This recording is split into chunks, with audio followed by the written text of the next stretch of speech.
Hey everyone, I'm Mike from theparkprodigy.com, and on today's video we're going to break down and give you a quick little walkthrough of Disney's Grand Floridian Resort at Walt Disney World. So if you are thinking about staying at this hotel, just be sure to stick around until the end of this video. As always, I'm very excited, so let's go get started.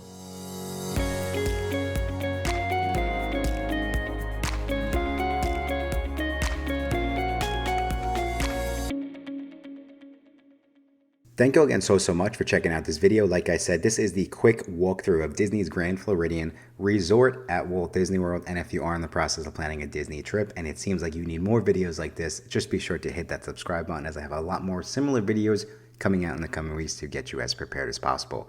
But let's jump right in, and we are going to start with the basics. And of course, Disney's Grand Floridian Resort is a deluxe resort at Walt Disney World where Victorian elegance meets modern sophistication. This hotel has a ton of Mary Poppins theming going on, and allows guests to enjoy 2 pools, indulge in luxurious massages, and watch evening fireworks as they light up the sky over Cinderella's castle. So it's also just one stop from the Magic Kingdom Park on the complimentary resort monorail.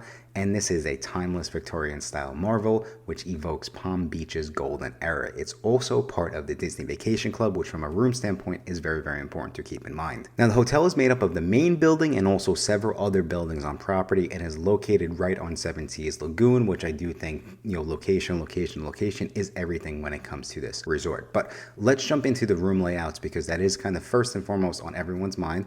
And over in Disney's Grand Floridian, we do have the standard rooms, and most of the standard rooms do include 2 queen beds and 1 day bed, or 2 queen beds or 1 king bed and 1 day bed, or 1 king bed and 1 double-sized sleep sofa. So from a standard room standpoint, we do have the resort view, we have the water view, and then we have the theme park view rooms. The Grand Floridian also does have a bunch of club level options, from the regular resort view or deluxe rooms up to 1 bedroom and 2 bedroom suites.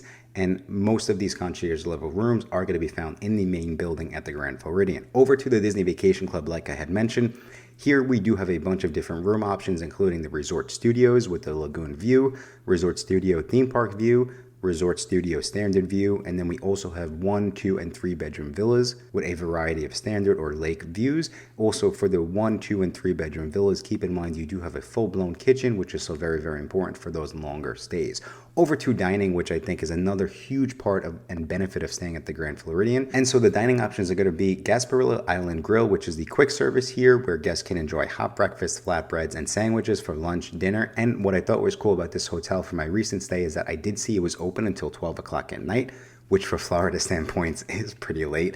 Over to the pool, we do have Beaches Pool Bar and Grill and the Courtyard Pool Bar, where guests can sip on refreshing signature cocktails and also enjoy American snacks. I was very happy with our meals here as well. But one of the most popular character dining experiences in all of Walt Disney World is here, and that is 1900 Park Fare, which is a character dining experience. It is a buffet in a carousel-themed dining room hosted by Cinderella, Tiana, Aladdin, and also Maribel. And then we also have the Grand Floridian Cafe, where guests can enjoy breakfast, lunch, and dinner in a Victorian manner, serving up American classics. Outside of the main building, we do have Narcoossee's, which is my personal favorite in all of Walt Disney World, where guests can dine in a waterfront seating with freshly caught seafood and fabulous views of Seven Seas Lagoon, and just like you might think, fabulous views of the fireworks at night. Then back to the main building on the second floor, we do have Citricos, which guests can experience a gastronomic indulgence in a whimsical setting inspired by Mary Poppins Returns. Also on the second floor, we do have Victoria and Albert's, which is the very popular dining experience, where guests can dine under the Grand Rotunda Dome in the dining room at Victoria and Albert. This elegant space is reminiscent of a garden, from its Victorian-themed murals and wall coverings to the graceful flowers and butterflies that adorn the ceiling. That's directly from the Disney World website. I had to hit you with it. But I think the most important thing to keep in mind for Victoria and Albert's is that the prefix menu here starts at $295 per person, and that doesn't even include drinks. Now, another important thing to keep in mind from a private dining standpoint is that at this point in time anyway, the Grand Floridian is the only hotel on Disney World property to offer room service. We just had it last week. It was amazing. 10 out of 10, highly recommend being on a Disney vacation and having dinner in your hotel room. Now, over to some of the shops that they have at the Grand Floridian. And first and foremost, on the first floor, we do have the main kind of little, accessory merchandise shop, which is Sandy Cove Gifts and Sundries. Here's where you're going to get food, like I said, gifts, stuff like that for your hotel rooms. Over on the second floor, we do have M Mouse Mercantile, which is this, again, more apparel and accessories, but really like those really cool Disney t-shirts, stuff like that. On the first floor, there is sort of a nicer, nicer place to get shirts and like merchandise like that. And that is going to be, I'm going to butcher this, but it's Curiosier Clothiers.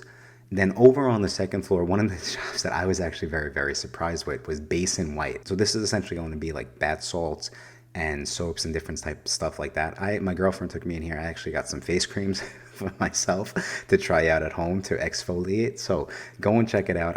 It was really, really cool, and I wasn't expecting it at the Grand Floridian. Okay, but over to another really important part, and that of course is going to be recreation. So the Grand Floridian Resort has a couple different pools, a water slide, boat rentals, and various other recreation. So sticking with the main pool that kind of catches everyone's eyes, and that is going to be the beach pool, which is overlooking Seven Seas Lagoon.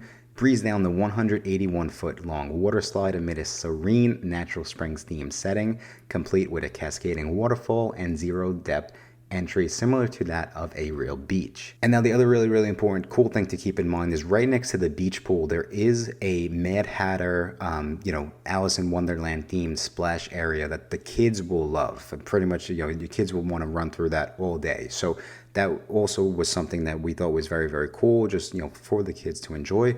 Over to the main courtyard pool where guests can escape to a serene environment at the zero entry leisure pool, conveniently located behind the main building, offering a calm and peaceful swimming experience.